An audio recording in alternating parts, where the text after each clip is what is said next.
But I always feel like it's the entrepreneur or the person that has that specific idea as an inventor and innovator. They get to the point where they're about to quit, and they're basically there. Like if you could see it from like 30,000 foot view at an angle, you could see that they're about to get to that point and they quit right before it and they go on to something else. But if they just stuck with it just a little bit more, maybe they have one more month of cash flow to make it to the next point, and then they make it. Hey guys, this is Wes Israelson with Give a Sit Podcast. We're out here on the golf course, and I've got a very special friend, someone that actually I look up to, especially after going through a bunch of things. We're in Tribe House, met him, I don't know, 3 years ago it seems like now, and at multiple retreats. But I'd like you just a quick, well, before we intro anything, I just want to have an open conversation. Past business and life and all of everything going on. Something that had stood out is you had said to me that your dad had built an empire. Yeah. And yet that empire within 3 years was gone. Yeah. Can you describe what that was like? Oh, well, you know, I was between the ages of 9 and 12, basically. I went from seeing my dad come home in Ferraris and Lamborghinis, going to school and in limos and you name it, from planes and jets and boats, to seeing my dad become super stressed out on a daily basis, to the point where it was sketchy being, you know, the oldest of four and seeing my dad stressed and becoming kind of mysterious. And as everything, you know, at the time you don't know things are falling apart until you hear your parents fighting on a regular basis about certain things. And but yeah, it started getting a little bit scary, and you're starting to worry about if bills are going to be getting paid, that kind of thing. And anyway, dad going out and spending a lot of money at casinos, gambling and betting on boxing tournaments and different things like that, amounts that are just obscene to think about, you know. $100,000 to bet on whether George Foreman was going to win the fight or something, you know, type of thing. And you said that led into, I mean, again, for your mom, she turned into after that, when the empire crashed, let's say, right?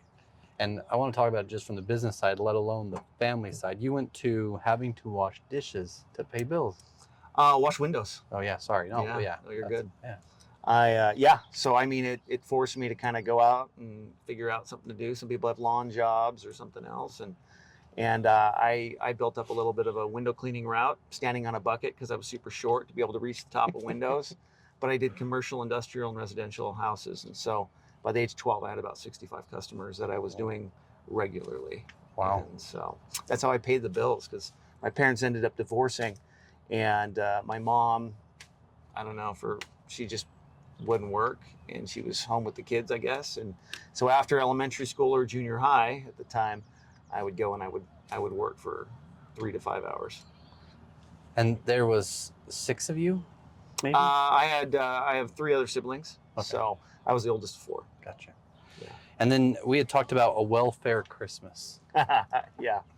I always joke about, you know, in the 90s, I love the group Everclear. And so they had a song, no one knows the joy. Well, one of the lyrics is, no one knows the joy of a welfare Christmas. And I remember we got so poor to the point where we were almost, if it wasn't for grandparents, we would have lived in a car, basically, is how poor. My dad was gone at that point. He was just kind of stuck in addiction and a bunch of other things from the fall and losing everything.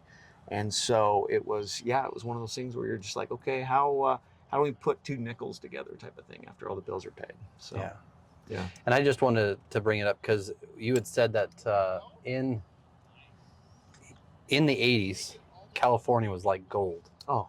And in the 90s, it was gray. Yes. And then you went on a mission in Mexico. Yep. Came back and it was like, what happened here in just 2 years? It was kind of like my dad, where everything was great. And then after a record speed, it was like, what happened? The landscape's completely changed. But yeah, I always say California in the 80s was amazing. 90s, fantastic. And I always say it's the time, it was before the dark times, before the empire. And, if anyone knows the Star Wars quotes, it's just like everything just fell apart, and I said, I can't wait to get out of here. So I've been here in Utah now 13 years, and I always say I moved here before it became trendy to move out of California, and they just followed me. So you set over. the trend. I set the trend, man. I got out of Dodge, man. Everyone, he set the trend for Utah. Well, now I'm gonna have all these haters, right? That's funny. How multiple business owners I talk to, especially on the podcast, there's some commonalities in the sense that missions or solar, they sold summer sales. Totally. What type of things do you still use today that you learned on your mission in Mexico? Well, what's interesting is, you know, going to Mexico and, in a sense, kind of knocking doors or just opening your mouth and talking to people, I was kind of used to that ever since I was a kid because I was washing windows and when I was just still single digits, you know, in age. And so it wasn't too hard to do that. And then after my mission, I actually did summer sales for pest control back east in Georgia, which was, it was an experience. Let's just put it that way. Was it fun? Heck no. Hot, humid, and bugs, right? It was like perfect for selling pest control, but it was a bear. But we loved Georgia when we were there. It was fun, but yeah, I think just going up there and dealing with rejection on a regular basis makes it. You just get a thick skin really quick, and you're just like, you know what? Some will, some won't. So what? So You prompted me to think, like, to go back through all of the podcasts now and see how many business owners are successful that started on a mission, a business prior, and then also did door to door. It's pretty crazy how much those things align when you really get down to it. It's, you know, I feel like if you've ever, there's a great book called The Challenger Sale. Yes, it is a great book. You know, and I feel like the more opposition you can get and the ability to kind of be a consultant, if you will, to people that think they think they are saying no, but in reality they're saying, well, I don't have enough information yet. And you explain something to them and you basically say, let me consult you on this piece here because I've seen, you know, people's companies or individuals benefit from it, and being able to have that conversation with them, almost challenging them in a way that it's, I don't know, I think it's just something you develop over time, and you got to get a lot of those no's and people telling you, I'm not interested, you know, and that kind of thing. So anyway. Everyone's afraid of rejection in some way, right? But, yeah, but you know what? It's just kind of, for me, again, it kind of goes with the book. I like the challenge. It's like, why? Tell me why. Just give me a reason, right? You know, give me an excuse so that I can basically counter it. It's kind of like, you know, I'm sure we'll talk about it, but like with ice cream, people told me it was impossible for us to make our particular product. It just would not happen. I had food scientists tell me that. I had buyers at grocery stores that told me that. And so it was a challenge of, okay, I'm gonna prove you guys wrong. Yeah. You know, big middle finger. Actually double hand. Before we get into that Jim protein ice cream, you met your wife just after coming home. Yep. And how many years you get? Well, first, what's your wife's name? My wife is Jacqueline. Jacqueline. And yeah, we moved. We met like 2 weeks after I got home at like a church function, and it was funny. It was one of those events that you see in movies where she walked into the room and literally, like, I remember, like, everything slowed down, you know, and it was like, and then like she like lit up, and it was like I clearly could see her amongst everyone else, you know, that was there. And what's interesting is later on, she shared with me, she saw the exact same thing where everything kind of slowed down, and it was like, I was like highlighted. And she met me soon after I got home from my mission. So she said it was so funny because here's this really blonde hair, blue eye, super tan dude with a Mexican accent. So I sounded like Nacho Libre all the days when I talked to her, you know.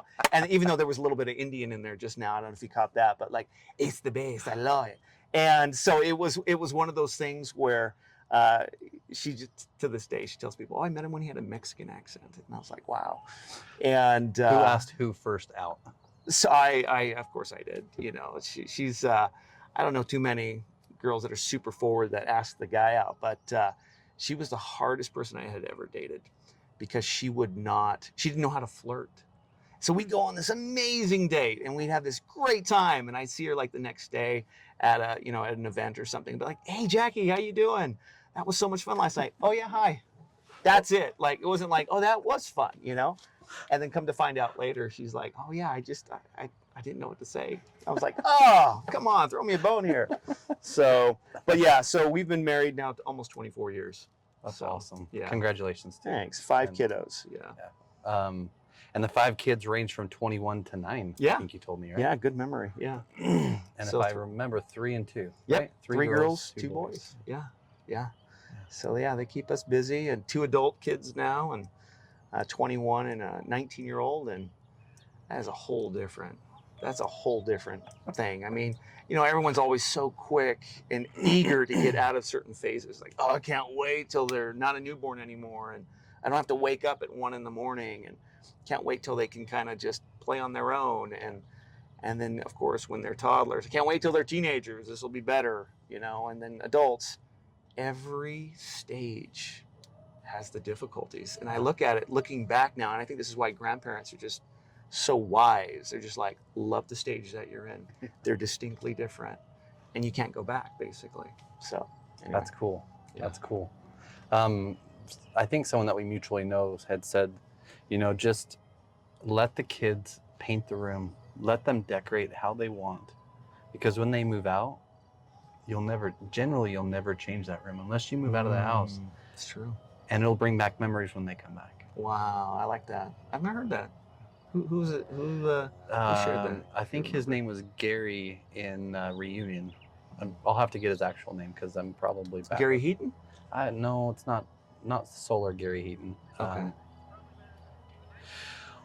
Anyway, we'll have to see. I'll have to remember what it was. Yeah, I like that. But Okay. it was interesting to me that he, as a parent, I mean, you oftentimes get stuck. Not Yeah. stuck, but business can be so crazy. Totally. Just let alone life, and then all these different stages at different ages, right? Yeah. Anyway, so fast forward, you met your wife. Yep. You got married, and then you guys, prior to moving out of California, you had this dream epiphany or a thought while you were at the gym. Let's talk through what that looks like. Yeah, so actually right before that, I had been a financial advisor, passed a Series 7 test on Wall Street, and was working for financial services, Bank of America Investment Services, as a stockbroker, basically. And realized really quick that I hated it. Like, it was so transactional. It was a winner and a loser in the transaction, and it's what I think gives capitalism a bad name. It's just this crony capitalism type of thing, and I hated it. And one day, I'm at the gym, and I said, you know what? Thinking about reflecting on that, I did not like what I did. No offense to anybody that's a financial advisor that's listening to this right now, but Sarbanes-Oxley and all the paperwork that you have to fill out for all these, for commissions and everything, it was just a drag. And one day I'm working out in the gym, and every time I'm done with the gym, I always crave ice cream. And I'm like, man, I'm going to negate everything I did in the gym if I have a bowl of ice cream right now. I'm not going to get any guns for arms or anything else. It's like, what the heck? And so I thought, how hard would it be to take a protein shake and make it and put it into an ice cream form? And I go, like, how hard could it be? And so bought a soft serve machine, buddy and I, and we started experimenting. And we started dumping all sorts of protein in there and experimenting with flavors, stuff that you're just constantly spitting out. It was so gross. And we discovered 1,000 ways not to make ice cream. And then literally it was like that 1,001th time that it worked. And so my whole goal was to remove excuses from people not to eat it. So of course it had to taste good. And that was the dilemma, because we made it 150 calories for the entire pint, not 1,500 like most other companies that have pints. We made it fat-free, gluten-free, lactose-free, diabetic-friendly, 20 grams of whey protein concentrate, 8 grams of fiber, and it was, like I said, good. And it was all natural, clean ingredients, nothing artificial. And so, we would start sampling it at grocery stores, and I'd say, when we had fewer and fewer people spitting it out into the trash in front of us, we knew we had something good. And And it was just funny. People will tell you first, and they're like, "This is terrible." I'm like, "Okay, how do you really feel?" And so we got into one grocery store, then 10, then 100, then 1,000, then 10,000 grocery stores, and then eventually 18,000 grocery stores. And it was, and then it was so there was. The top selling ice cream in the United States was Haagen-Dazs, a pint of Haagen-Dazs ice cream, then Ben and Jerry's, and then we were number 3. Wow. And it was called Arctic Zero. And it was number 57 of 552,000 food items on Amazon. One of the number 1 bestseller for frozen desserts in Whole Foods stores 2 years in a row. Wow. It was on Good Morning America. Dr. Oz said it was his favorite dessert of all time. But yeah, it was super fun. I was an ice cream man, as my kids would always say. And then Nestle started distributing it to Targets and Walmarts, and then at that point it was kind of that's all she wrote, and it was kind of sailed off away from ice cream and moved out here to Utah, where I've got family and friends. So on that note, just so people are listening, when you start a business, how hard was that 1,000 times? It was a bear. You kind of like you reflect on some other inventors of the time. Like I would just read books about different inventors and entrepreneurs, and you hear about the stories about what Henry Ford went through, putting together an internal combustion engine, and or listening to Thomas Edison and reading some of the things that he talked about, how many times he went through the light bulb iteration, and and everybody in between. And it's just interesting to kind of see that they've got to have a little bit of a wild tenacity and persistence to just kind of stick with something, and then finally they turn that corner. But I always feel like it's the entrepreneur or the person that has that specific idea as an inventor and innovator. They get to the point where they're about to quit, and they're basically there. Like if you could see it from like 30,000 foot view at an angle, you could see that they're about to get to that point, and they quit right before it, and they go on to something else. But if they just stuck with it just a little bit more, maybe they have one more month of cash flow to make it to the next point, and then they make it. And I've seen that so many times where someone, they either give up right before they're going to hit it big, or they stick with it long enough and they do it. That's really cool. I just wanted, because to understand developing making to being an Amazon top 100, which is amazing. Yeah. Whole Foods bestseller for 2 years. Yeah. And then to be able, Nestle's acquired you, bought it, right? More or less. And and that's a massive thing. That's not like, I just want everyone to listen. That's freaking amazing. I'm grateful to be next to you. Oh, come on. It was fun. Amazon was an absolute ride. We were filling up 3 FedEx trucks a day. 3 FedEx 53-foot trailers. 10,000 pounds of dry ice every day, every week. Gosh. And getting it from point A to point B. But the main goal was Amazon would advertise our product. Back in the day, they would give recommendations to people. And so this was a free way in which we could get recommendations across the country talking about our product, and it didn't cost us $1. And then sometimes I needed to get product from one part of the country, San Diego, to, let's say, New York. And a buyer in New York would love to put it into 12 of their stores. Well, our cost to send them overnight 6 pints of varying, flavors and so forth, the shipping alone is over $100 just to get it there. And as you're a company, you figure, well, if I've got to spend $100 plus the cost of product, plus an insulated container, plus the cost of the product itself and the labor to put it in there, your cost to get it into their hand might be close to $150. And so if you multiply that times how many thousands of buyers in the country, it's like, wow, that's a lot of money that we're going to outlay. But if we do it as if we're working with Amazon, what I would do is I would put the shipping address as the individual, but I'm buying it from myself. So we are basically already making money on our product, and we're leveraging the incredible pricing that Amazon has for shipping. And so our effective cost was less than like $25 to ship. And so that's what we did. So I would put down their information as if they're the buyer, but it's the financial is coming from us, you know, the purchase. And that's how we would facilitate it around the country to get Wow. to where we needed it to go. And so that really opened up doors. So our acquisition cost for gaining a client was basically $25. And So you leverage Amazon's platform Yeah. to be able to sell the product even further out. That's pretty yeah, freaking and so amazing. that helped it scale. And then we got, before there was influencers, we had someone that talked about our company on email blast before there was Instagram and things like that. And I'll never forget, I met her at a food show. I had read articles about her, and one day I recognized her come up to our booth.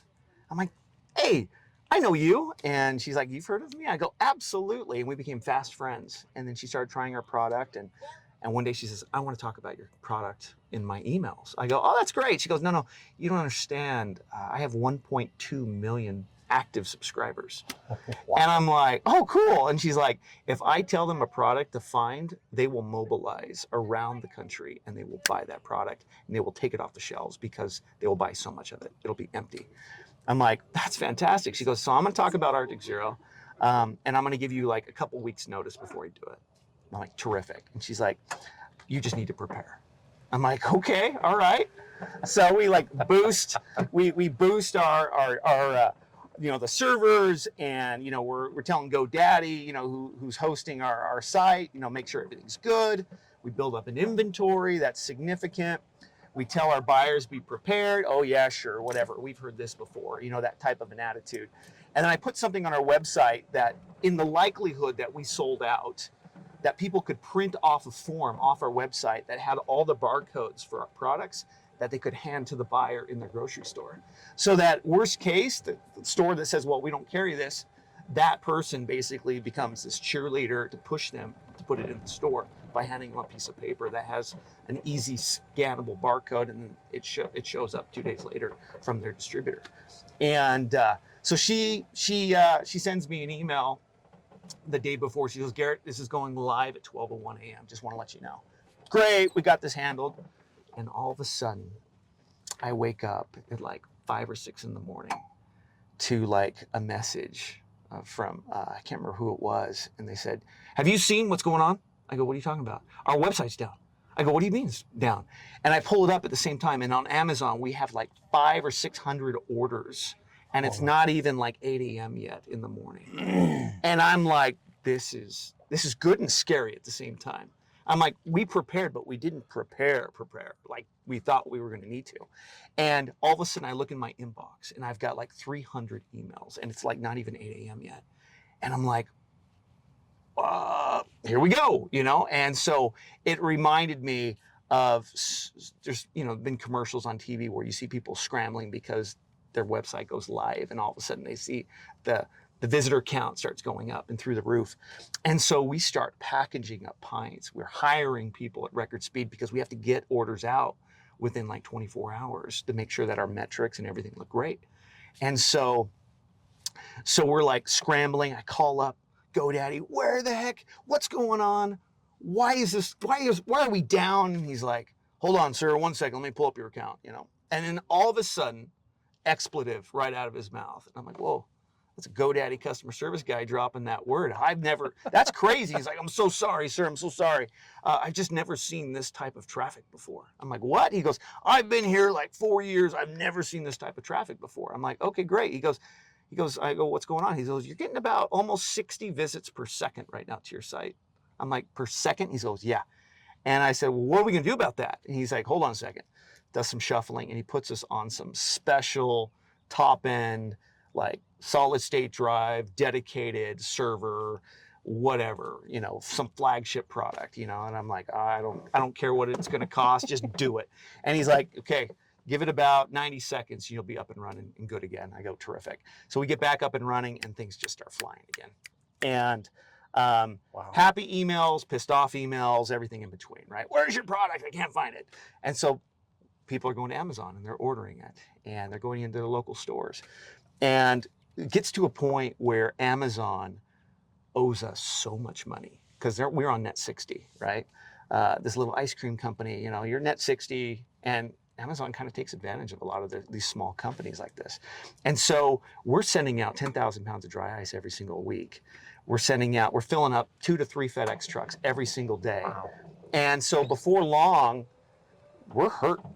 I mean, we're in thousands of stores, but we are hurting. Like, I mean, cash flow. oh, cash flow, just it's brutal, right? And we're just like, how are we going to do this? You know, lines of credit, everything are just like maxed. You're like, what are we doing? Everything's on credit. All my credit cards are maxed. All these things. You're like, where, you know, and so it gets to a point where Amazon owes us the small GDP of a very small country, basically. Like, it is like a significant sum, to the point where I call up my my point of contact over there. Was it Teresa or Barbara? I can't remember.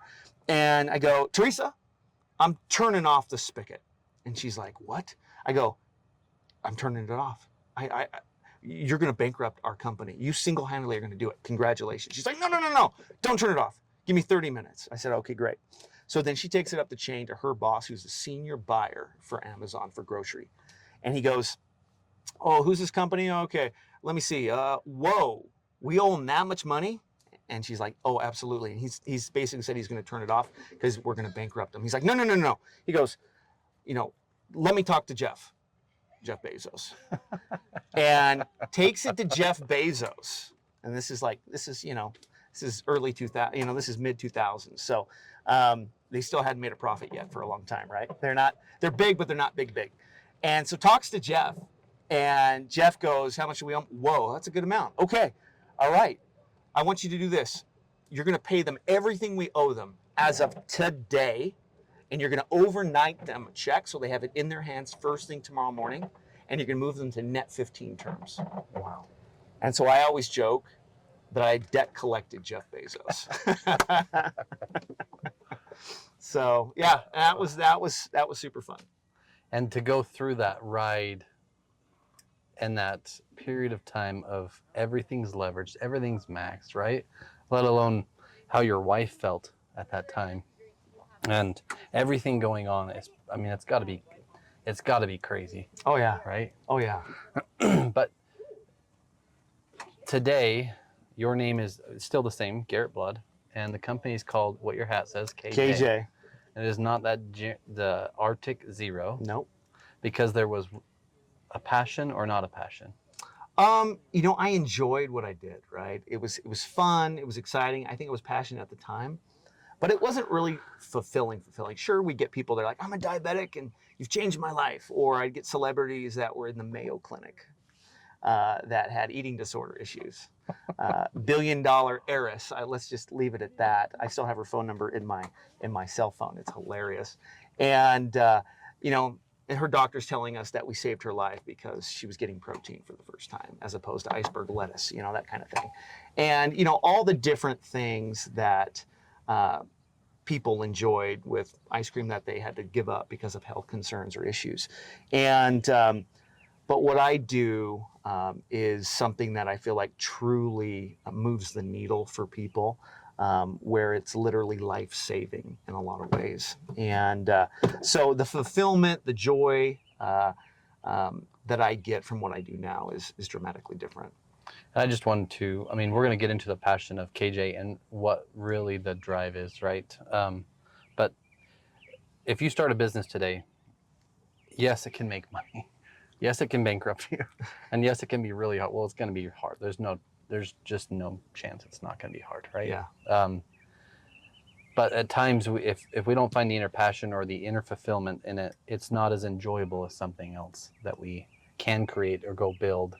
And we still employ people going through this whole thing, right? Totally. So how did Kajae come about? You know, I was working with a company that was a startup in the AI space, and they were trying to scale. And one of the things that they did that was really unique is they partnered up Philippine assistants with members of the senior management team. And so we had these assistants that were fantastic at what they did. And the company at the time still is, for the most part, struggling to become a profitable company. And I was talking to the CEO once. I said, well, what if we took these amazing folks from the Philippines and other surrounding areas in South Asia and found amazing clients for them here in the United States and save companies here tremendous amounts of money, and at the same time bless their lives, and it helps us financially. We have a concession that's made there, right?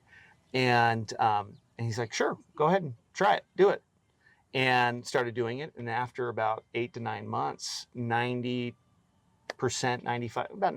of the company's revenues were coming from what I had put together. Wow. And so it was really turning the needle, because they're constantly raising money in business. That's the only business you're typically in. And so this was really a good way to kind of help them. At a certain point, he says, Garrett, everyone's getting paid because of what's been created over here. And at the time, I had also done a lot of work with different individuals in other countries that I would leverage their skill sets and save money, whether it was coming up with specific patents or products, whether it was trademark stuff, whether it was supply chain analytics and different things like that. And just had noticed that, I'm a big believer that brilliance, talent, and experience are perfectly and fairly distributed around the world without equal. It's just perfect. Yeah. And, but opportunity is not created equal. And so I thought, wow, wouldn't it be great if we could just find all these amazing people and pair them up and give them opportunity? And so what I was noticing, though, is a lot of times the individuals at this company were not getting paid on time. And you and I and others here in America, we can survive a long time without a paycheck. It's literally hand to mouth for food there in the Philippines and other areas where they literally eat 2 meals a day because they can't afford 3. And so I started getting really frustrated that our members of our team are busting their butts 40 hours a week, and they're not getting paid on time. Yeah. I mean, it's like, come on, these are basics here. It's leaders eat last, guys. And so I got to a point where I stopped paying myself. I told basically accounting, don't pay me, pay my team first. And it got to a point where I was practically running a charity. And I said, you know what, I've got 5 kids. I can't live like this. And the straw that broke the camel's back was a member of my team. She was my assistant. She's now my chief of staff.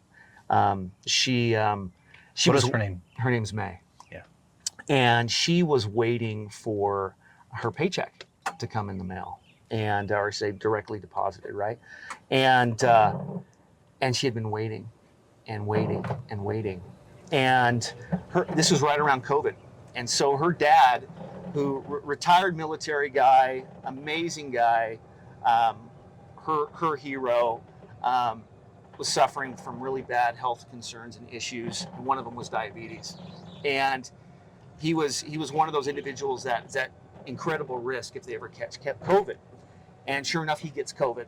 And in the Philippines, that is super difficult at that point. And what year was this? This was 2001. Okay. And 2021. Sorry, 2021. Yes. And 2021. And he gets COVID, and she needs to take him to the hospital. Well, something that's different at hospitals here in the United States is you go in and they figure out money later. In the Philippines, you have to have the money up front in order to be admitted. To pay. She can't get her dad in to the emergency room. He's got COVID. He's in really bad shape. He passes away because she's waiting for her paycheck. And at that moment, I was like, we're done. This is over. I'm leaving. And May, you're coming with me. We'll figure something out here. This is ridiculous. And other members of the team started finding out that I was gone. I was going to be leaving, I should say, that I'll be gone. And they said, no, if you leave, I'm leaving too. Whatever you do, Garrett, I want to work with you, type of thing. And I was like, wow, so nice of you guys, They become like family to me. And but then their clients were saying the same thing. Like, well, if I can't live without you, I need you. I'll follow you wherever you go. And so started Kajae. A lot of my team then decided to come with me and created Kajae. We were profitable our first month. And profitable the first freaking month. First month. And we've been profitable ever since. Our 3-year growth rate was 1,900%. We've never taken $1 from VCs. No VCs, no private equity, no debt, and let's do it. Let's make it happen. And I get to see smiles on people's faces every single day on my team and new members of the team, and see their lives change because of we do things a little bit different. And then before we get into the different and kind of what it really does, but KJ, it's 5 letters. Yeah. What is that? KJ stands for the names of my kids. And I've got 5 kids, 3 girls, 2 boys. Kate, Ariana, Jack, Alexa, Ethan. And it was funny because it was still a 5-letter domain that still existed. It was not a misspelling, right? It was the best $12 I ever spent to get it. It means gift from God in Jamaican. Yeah. And I didn't plan that. It's Isn't just that freaking amazing? I lucked out. And it's kind You of named your kids after a gift from God. I mean, that's pretty amazing. Isn't it? it was, yeah, it just everything happens for a reason. Yeah. Anyway, I think it's amazing. Tell people just really quick, like before we get into the stories of how you've helped other people, how does KJ use, like you've already said it once, but I wanted to reiterate, in the US, if I'm hiring someone, right, I'm going to be $100,000, let's say, to hire an in-staff person that may or may not have this experience. Right. Where you can hire someone from out of the country. Yeah. And take them from poverty to middle class in how many days? Less than 60 days. Isn't that? Yeah. It's one of my favorite things is to, they benefit. My number one priority is them. And I always tell clients this, I go, I just want you to know you take you're on second tier. And they're like, what? And I'm like, because if they love what they do, they're passionate, they're excited, they're taken care of, they feel safe, they will pull out the stops for you, the client, and you'll love them, appreciate them, and then you're happy with KJ. And it's a circle. It's conscious capitalism. And I said, that's how it works. I said, our attrition rate's less than 5% because our people come first. And they're the best of the best. We interview 200 people. We hire the top 3. And they're our employee, but they work 100% for one client regularly. So we have clients that have had the same people for years and years and years and years, and they're not going anywhere. Because to your point, I mean, we pay our people 5 to 10 times more than a living wage in their own country. So they go from poverty to middle class in 60 days or less. We give them full medical, full dental, paid time off, paid maternity, paid paternity. We have a clinical psychologist with a PhD on staff for mental health because they're all 100% remote. And so we want to make sure that they always have interactions with members of the team and make sure everything's great. We have an English expert linguist on our team to kind of help them improve their English, not only from a C2 level. So their English is already top in the world where you have to listen for an accent. And it's like after 50 words when you hear it. But in addition to that, we have someone that will level them up even further to the point where you think they're Americans. Yeah. And so it's, again, we're premium staff augmentation. So everything that we do, the focus is on that premium component. So they come from 28 different countries around the world. No India, no Pakistan, no Russia, no Ukraine, no China, and no European Union, but all 24 time zones in the world. So we have people that are solid in everything from Latin America to the South Pacific to South Asia and other places, in Africa, you name it.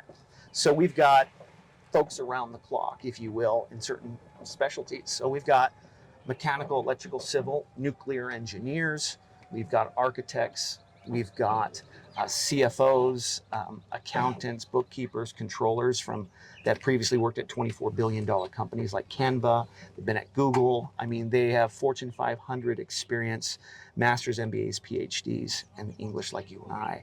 And they're just looking for an opportunity.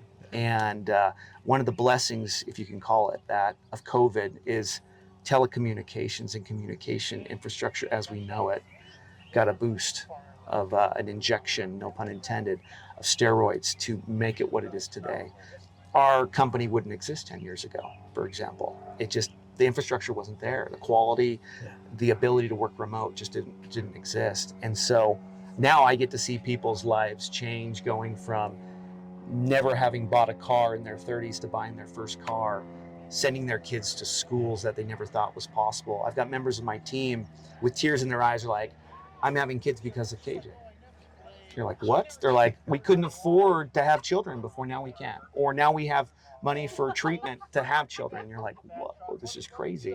And you shared a story a lady. Yeah, Sarah. Yeah, literally bought her first bed. Yeah, she spoke four languages. Sorry, she spoke four languages. She was in Venezuela in her early 20s. Spoke four languages, had 2 master's degrees, was one of the top creative directors anywhere. If you've ever seen someone that's so brilliant with illustration, design, just had the eye for it. And she worked for the United Nations, and they paid her nothing. Like, they exploited her, human trafficking type of exploitation. Talk about an organization that's do as we say, not as we do. I'm not going to get into politics, but it was just unbelievable. She started working for us, and after about 3 weeks, one day she sends me a message on Google Chat. What was it, an email? And she sent me a picture, and it was a picture of a bed. And she goes, Garrett, I just bought my first bed. Her first bed. Wow. You've got Americans, we're talking about that our internet's not fast enough, and all these other lame complaints, Starbucks shrank the size of the coffee, all these types of things. Well, they shorted me my fries the day you drive through. And here she buys her first bed, and you're just like, wow, And so those are the types of things. She's got 4 languages. Speaks 4 languages, 2 master's degrees, crazy experience. And so, yeah, I never got this from ice cream. I can tell. Yeah. I want people to feel that too. Yeah. Because how many people have hired a VA or someone to help them with something, right? And man, I pay my VA in bragging, not people brag, but pay them $12 an hour, or whatever. It's, it's interesting. There's companies that'll come to us and be like, you guys are more expensive than other companies. I go, yeah, we don't run a sweatshop. Yeah. Like, all our people, we know them by name. We know their spouses. We know their kids. We know what their short-term and long-term goals are. I know their favorite movies. Like, I know our people. We also take them on a summit every single year around the world somewhere where we do team building, AI training, and we bring speakers in. We had a speaker recently, if anyone's familiar with Scott O'Neill. Okay. He used to run Merlin Entertainment's group, their #1 competitor to Disney. And, $36 billion organization.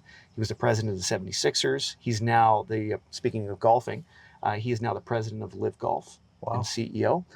He's a baller, and he spoke to our team, and he volunteered, spent his own time, and talked to my team. And so we have the most brilliant entrepreneurs, CEOs, innovators, talking to our team and teaching them, helping them upskill in different places in the world. We took the Latin American team to Machu Picchu and Cusco.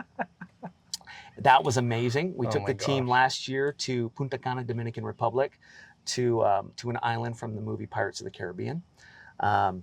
We do 2 summits every year, one in Latin America, one in South Asia. We did one recently in the Philippines where we swam with whale sharks, and you name it. It's just one of those things where we love to do it, and our team is so excited because they've never done anything similar. Or never, in most cases would have never done something like that in their whole life. And so we do those things, and it brings everyone together. I was talking to a kind of a competitor in our space. He goes, we're not growing like you guys. What's going on? What's the huge difference? I go, there's some underlying components. They had raised a lot of money and a few other things like that. And I said, the huge difference is no one can manipulate or change our mission, vision, and values. That will never change. Yeah. Everything that we do is on our terms, not someone else looking for an exit. And I said, lastly, we have heart. And he's like, we've got heart. I go, you don't. And I said, at the end of the day, you're looking at the balance sheet and you don't see people, you see numbers. Yeah. And so, and that's our thing. So this is my legacy. I'm never going to sell Kajae. I love what I do. It's like, I was saying that, in this day and age, we're talking about exits and valuations. Are we the latest unicorn, even though we've never made a profit? It's just crazy to me to kind of see what we reward and what we value. And everyone's focused on the exit strategy. And I thought, if you love this idea, you love this company, you love this business, why do you need an exit from it? If it really sparks joy in your life, why do you need an exit? Do you have an exit strategy with your spouse? Do you have an exit strategy with your kids, your best friends? It's like, I want to drop an expletive. It's just like unbelievable to me. And so for me, it's the catalyst for what I want to do next. Kajae will always be part of what I do. But my goal is to, because we have the top 2% basically in every country, and we vetted them so well, we've actually partnered with Thunderbird University in their entrepreneurship programs so they can upskill continuously in entrepreneurship and business if they'd like. Because our goal is to identify the top within our company that have an entrepreneurial spirit, because we want to invest in their business idea in their respective countries.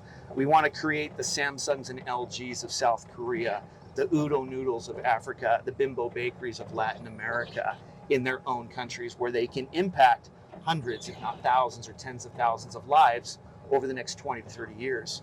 A lot of people don't know that Samsung in South Korea was a very small little company, didn't have very much money.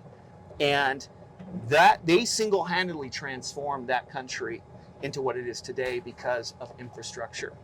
Like, for example, sorry, I'm just like, No, this is like, I mean, this is like one of my favorite stories is, a lot of people don't know it, but like South Korea, for example, was having a hard time getting their factory workers to the factory. And one of the main reasons for that is when it would rain, the roads would wash out, and it would take them hours to go around to an area where they could safely cross to get to the factory. And so what Samsung do? They paved the roads. Didn't wash out anymore. People could get to work on a regular basis, no problem. People were getting sick, cholera, because of bad water. What did? They invested in the water systems, filtered the water. They could drink water, no one's sick. People are able to get to work. Brownouts, electricity, the lines are down. They can't build anything in the factory. What did they do? They invested in the power infrastructure in the country. And little by little, everything raised up. So our big thing is help people lift where they stand by changing their ability to earn money, pay them 5 to 10 times more, raises them up, but it also lifts up 10 people around them. So 11 people's lives change when you take one person from poverty and move them into middle class. And so that's the goal. And then also, because I already know they have the best education, I already know they've got the best English, I already know they've got top experience, and they've got a proven track record with us, with a client. Now we want to give them the hardest resource to come by to start a business, which is the capital. And so we'll sit on their board, we'll mentor them, we'll help them create the Samsungs in their country and impact not just their life or 10 others, but hundreds and thousands plus. And so that's my 30 to 40 year goal. And we're going to create as many unicorns in their countries as possible without an exit strategy for each. That's amazing. That's freaking amazing. So I think, yeah. I just hope everyone can catch and listen to all of that, because it makes you rethink what you do as a business owner. I mean, if your values aren't your people anyway, then you shouldn't be running a business. Yeah. Otherwise, you just care about money, right? 100%. And two of our team are here with people just to help bring this thing closer. Yes, it costs money to have them here, right? But it's not about the money. Yeah. This isn't about me. This is about you sharing everything. And yeah, anyway. What type of companies can benefit? Great question.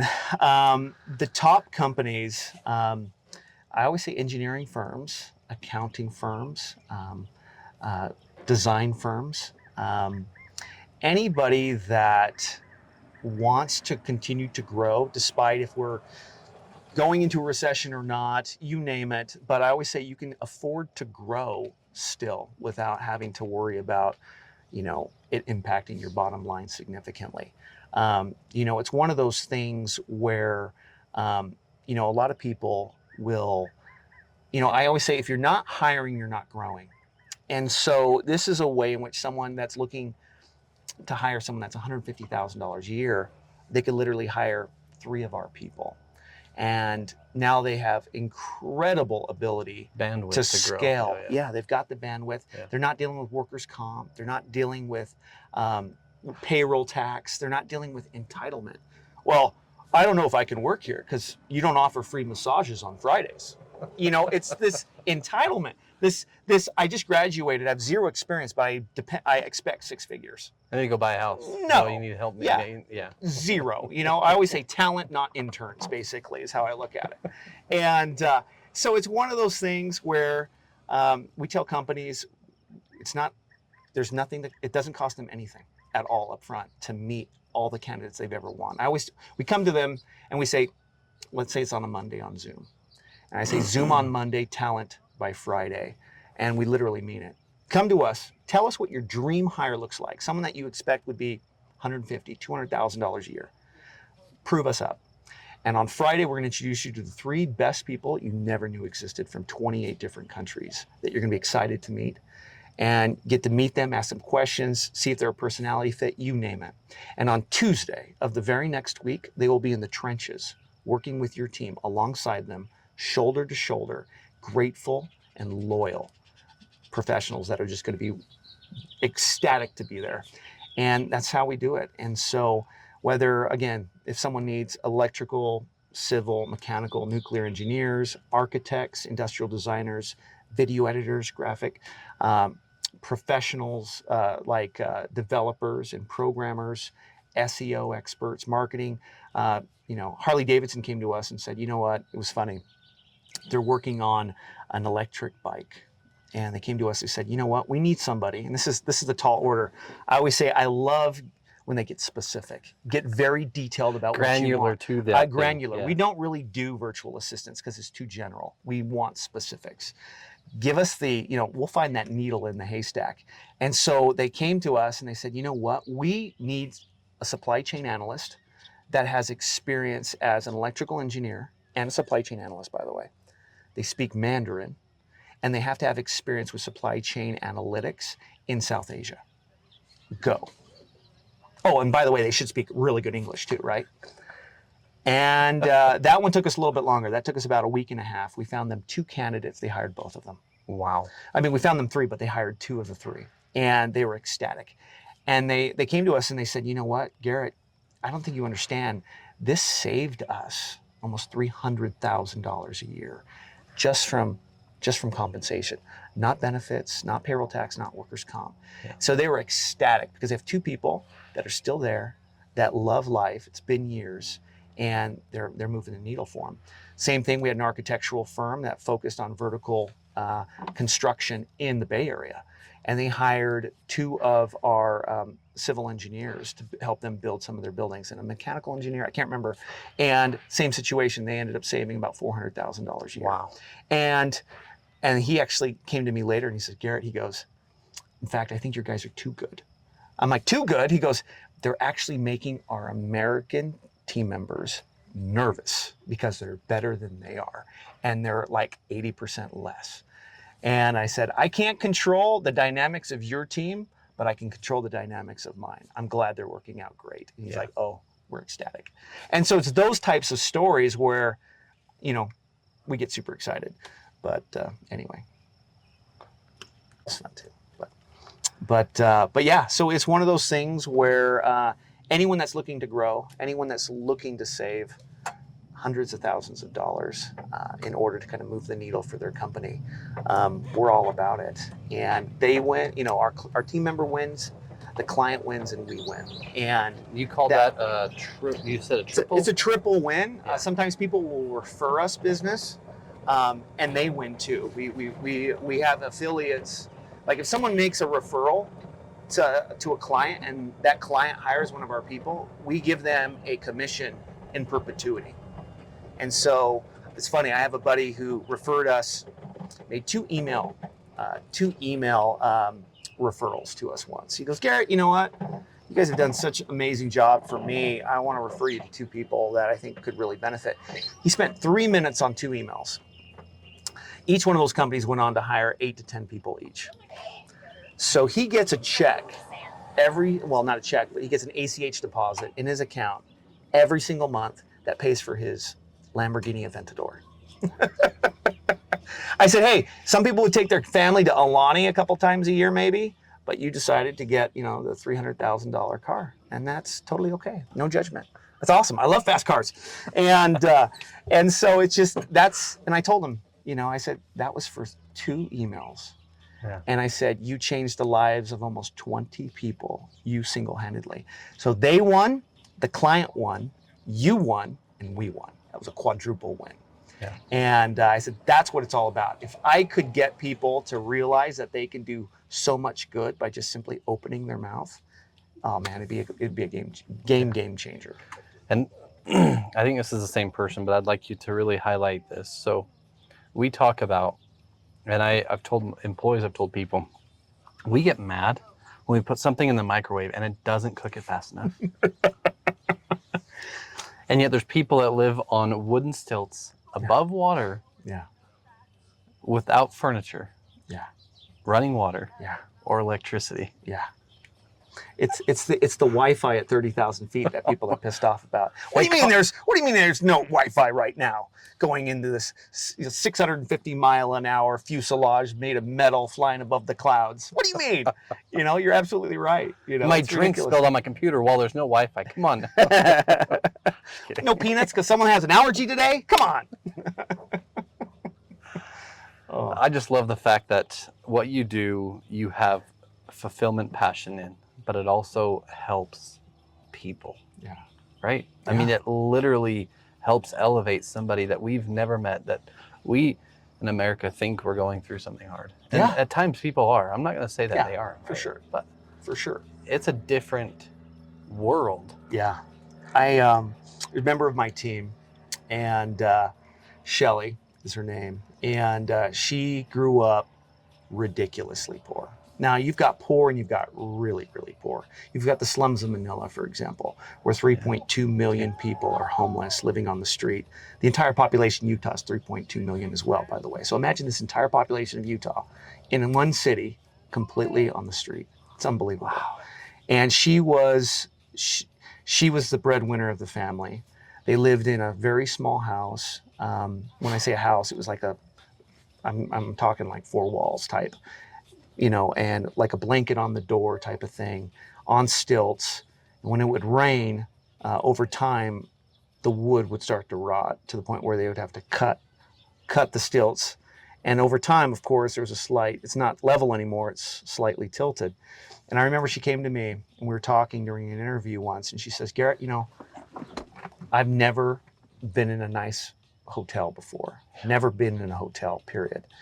I've never had a nice meal at a restaurant. We've never sat in a restaurant. And she ended up getting a full ride scholarship to the top university in the Philippines. And brilliant master's degree. And I asked her once, I go, because we always ask, what's your short-term and long-term goals? And she goes, Garrett, she goes, I want to be the CEO of my own company one day. I'm like, I love it. And she goes, I can do hard things. And I'm like, you're hired. Hired her, and she's got a home automation business on the side now that she's got. Anyway, it's fantastic.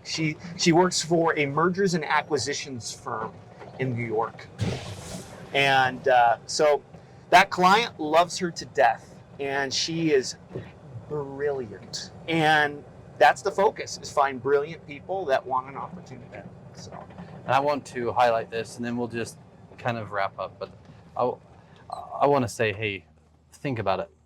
As a business owner, if you're listening today and you own a business, your drive is to make money and supply something to your customers. Hopefully it's to fulfill your employees' needs. You just told us multiple times, your first and primary goal is them. Yeah. And then the client. Yep. Yeah. Short-term, long-term goals, their personal financial wealth, as well as if they want to dream big and build their own business. Yeah. So I just want people to understand that this Kajae company is not just a freaking company. They are literally impacting lives forever. It's I appreciate that. It's I feel like you can do really well by doing good, and so we got you've probably seen this. We got Silicon Slope Startup of the Year this year. We're going to be in the Inc. 5000, sub 300 on the Inc. 5000, and this year, and the Fast 50, and a few other things. And people come up to me, they're like, "What are you guys doing? What's the difference here?" I go, honestly, focus on the human being of every member of our team. Like, we know who they are. It's funny. One of the things we ask is, one of the questions I ask on welcome calls, because I take notes on every member of our team. Like, we know everyone. And I always ask them, if you could go anywhere in the world, where would you love to go? And they give me that bucket list place. What are your favorite movies? What are your favorite TV shows? Different things like that. Because when I see them in person, even though we're remote, I can go, how is your wife doing? How is your daughter doing? How is your son John doing? And we can geek out about some of the things that they talked about previously. And I mean, dude, talk about the memory courses. Like I've tried to like really, especially as I'm getting older, I'm 46, right? And everyone's probably like, that's still young. But like, I can't remember stuff like I used to, you know? And just being able to have that additional touch of like, I know you, I remember you. And we're going to see what we can do about getting you sent to Iceland, because that's your favorite place ever. So when they usually have, we're working on it right now, where they have enough time, we're going to send them to that destination. That was always a dream in their lives. And that's so cool. So just freaking cool. Check that box for them, you know? So you just helped me I mean, again, I always want to be better, but you just helped me want to be a better leader. So thank you. Thanks, man. I appreciate that. That's nice of you to say. Well, it's the truth. I mean, you don't get to meet very many people like you in this world. So I'm sure your employees will tell you that all the time if they don't already. It's funny. First time we had a summit once, I had someone there that was a speaker, and they're like, I've never seen anything like this. It's like they're a cult. They like love, and they're like chanting, you know, about the company basically. And I was like, I haven't seen this either. This is awesome, you know, and it's super fun. You'll have to join us on one of these summits. I would freaking love it. I'd love it. It's super fun. And I want to keep going, but for the case of the podcast, I want people to understand who you are. I want them to know how to get a hold of you, and I want them to know 3 quick benefits to why they need to know you, why they need to reach out to you. Thanks for that. If you want to grow your company, if you really want to see what it takes to take it to that next level, a lot of times it comes from that talent that you never thought you could afford. And so prove us up, let us do it. We guarantee that you'll find someone that you truly love, and we can switch them out anytime if you don't love them, you know, the color of their shirt, any reason at all, we'll switch them out. They don't lose their job with us. Maybe they weren't a personality fit, but we'll find the perfect person for you that you'll love. And a way in which that they can get a hold of us, of course, is our website, kajae.com, Kajae.com. They can go there and they can just fill out a quick inquiry form, and someone will usually get back to them within usually 2 hours or less. We're really quick, typically, to get back to someone. Or you can send an email to our Chief Growth Officer, John. That's Jon at Kajae. Or you could also send an email to sales.com. You can find me on LinkedIn. Like I said, Garrett Blood. If you forget my first name, remember my last name. You can spell it with your hands. You know, it's a gang symbol. So we just love to work with great clients. But one thing I have to caution clients with is we don't say yes to every client. Like there's some clients that I'm a big believer in how it starts is how it ends. So if they're difficult in the beginning, we're going to end up letting them go because they're difficult at the end. And we don't want that. Our people are too amazing to go to an a-hole as a client. There's 3 clients that would kill for them. And so we try to make sure that it's a great, we have a director of client fit at Kajae, and she assures fit with not just the candidate, but with the client. Yeah. And with that, not that I want to recommend, but I'm going to say, hey, there's a book called Mike Michalowicz, cannot say his name right for some reason anyway, All In. And he says that for his team and his employees, he doesn't allow them to work for dicks. Yes. He does not allow it to happen. That's exactly right. You're a dick. Do not call me. Do not call my company. That's exactly right. Well, you know what's interesting is there's a book that I read. It's not, what is it? It's not, oh, shoot. It's a Maxwell. I'm trying to remember the name of the book. John Maxwell book? It was a John Maxwell book. It's higher, what was it? Higher specific who's, I think. I can't remember. Okay. You want to find the who in a organization to do certain things. I'm butchering it. But one of the things that I love that he said is they are the buyer in every transaction. So when we're looking, we're never selling. We are literally deciding on if we want to do business with that person, that things that we're trying to sell to them.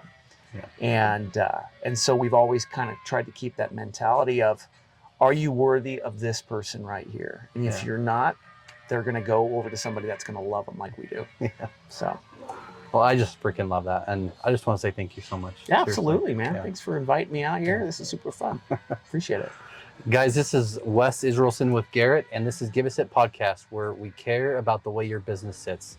And obviously, he cares about the way the entire company sits, not just yours, but his and his team. So give him a follow, reach out to him, and honestly help your business scale and grow. Thank you. Appreciate it. Thanks, guys.